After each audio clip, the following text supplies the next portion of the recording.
રવિભાઈ લખતરિયા, ગામ વાંકાનેર, જિલ્લો મોરબી. આજે અમારા ગ્રુપ સાથે પવિત્ર યાત્રા ધામ કે જ્યાં દર વર્ષે કરોડોની સંખ્યામાં લોકો દર્શનાર્થે આવતા હોય.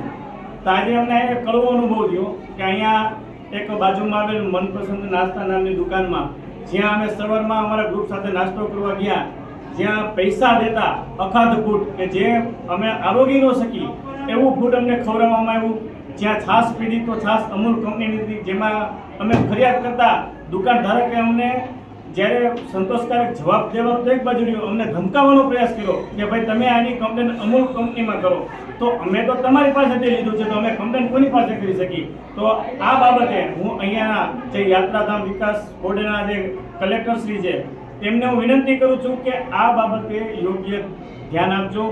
અહીંયા કરોડોની સંખ્યામાં યાત્રાળુ આવતો તો પોતાના જીવન સાથે ચેડા ન થાય એની આપસીને આ વિડીયો માધ્યમથી વિનંતી કરું છું કે યોગ્ય અને વહેલી તકે આના પગલાં ભરજો.